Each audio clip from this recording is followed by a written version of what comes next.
bidcada la sheegayo qolada ugu sarraysa bal waxay u badan yihiin dad aan diin lahayn maxaa yeelay allah subxaanahu wa tacaala keliga ayaa la caabudaa cid kale oo lala caabudi karana ma lahan dadka qubuurta ku dawaafa oo u xajiya meelaha qubuurta ku taallo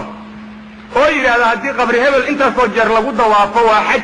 ama waa xajulmasaakiin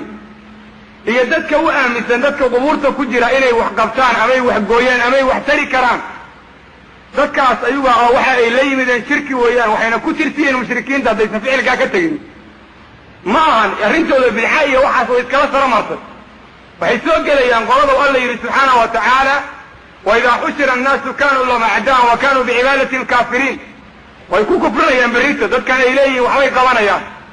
ama salaada la dur tegayo qubuurta laguma dul dukan karo xaggooda looma dukan karo oo lalama qaabili karo salaada laa tusalluu ila alqubuur walaa tajlisuu calayha adilo saxiixa nabiga ka sugan xaggooda ha u dukanina hana ku dul fadhiisanina midda kale xadiis sixadiisa sugantay nabigu waxau sheegay sala allahu calayh wasalam makhluuqa ilaahay dadka ugu khayrka daran inay laba qolo yihiin qolada ugu horraysa waa qolada dhisi doonta qubuurta yatakhiduuna alqubuura masaajid qolada labaadna waa qolada qiyaamadu ku dhici doonta ayagoo axyaa oo nool ayana inta iimaan kale waa laga sii qaadaa nafta sida adilo saxiixa caddaynayso marka dadkaa qubuurta dhisaya oo derbiyada yacni ku wareejinaya la marinayo nuuriyadda iyo dadkaa qubuurta ku dawaafaya dadkaa sardiga ka gelaya dadkaa qubuurta xiriirka noocaasa la leh haddaysan ka tooba keenin oysan ka bixin dadkaa shirkiga lagu xukumayo ay ku jiraan maxaa dadka loo gaalaysiinaya iyo maxaa xagga looga dhacaya may waxaa meeshan yaalla arrin aad u adag rasuulka maanta uu geeriyoonayay dhowr maalmood ka hor 5 maalmood ba riwaayadaha qaar sheegayaan waxa uu lacnaday yuhuud iyo nasaaro qubuurta ambiyadooda iyo saalixiinta ayay masaajid ka dhigteen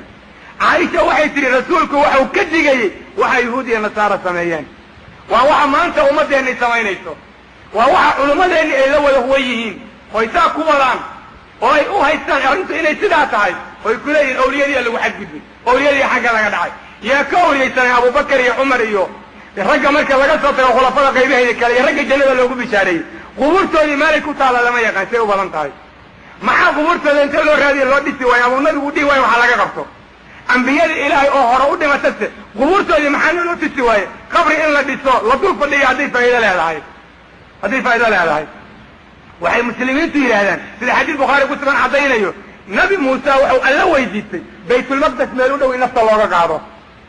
maxau u odhan waayaa la yidhi baytulmaqdes gudihiisaba waxau ka baqda ayay odhanayaan muslimiinta yani shuraaxda muxadidiinta in qabrigiisa inta loo aqoonsado la dul fadhiyo sidaa darteed meel ambiyada alla ku duwanyahin lama yaqaano rasuulkana un baa laga garanaya sala allahu alay wasalam haddii loo baahan yahay qabri in ilaah laga dhigto noocaa weeye midda kale adduunkan goormaa gaalnimo ugu horraysay maantii musawir la sameeyey qabrina la dhisay gaalnimada dadkii ay ku bilaabato kuwii ugu horreeyey maxay ahaayeen niman culamaa sulaxaa wa qaaluu laa tadarunna aalihatakum walaa tadarunna waddan walaa suwacan walaa yaquuta wayacuuqa wanasra sida bukhaari ku sugan waa 5 nin oo culamaa oo wanaagsan magacyadood oo sidii loo dul fadhiyo maantii dambe la yidhi ayaga ilaahay ah qubuurta la dhisayaa noocaa weeye ninka qabri ku dawaafay waxau diin leeya ma haysto ma jiraan waxauna beeniyey si caddaana u inkiray aayaddow alla yidhi iyaaka nacbud wa iyaaka nastaciin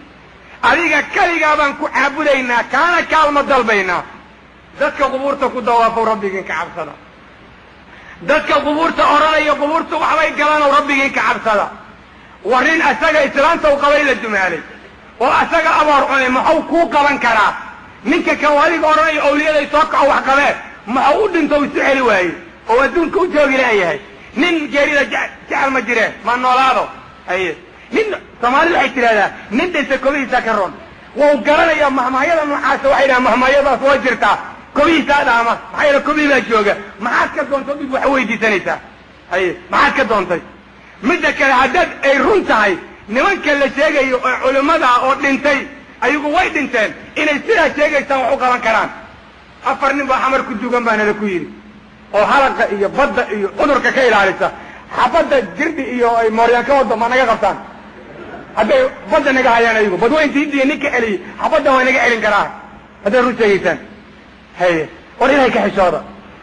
midda kale qubuurta meelaha qaar ku taala sida biyooli oo kale waata la yidhahdo waa boqolka awliyada cirka iyo dhulka ayuu kala hayaa waxyaalo weyn baa jira lugta uu ku fidiya meelaha qaar ama mid marka ku yaalla maraakiibta badaha maraysa haddii gidoontiga lugta ku toosiyaa hadduu lugta ku toosi karo ma naga toosiya dalkaan qarrima balaayada nagu dhacday maalin walba u tagtaane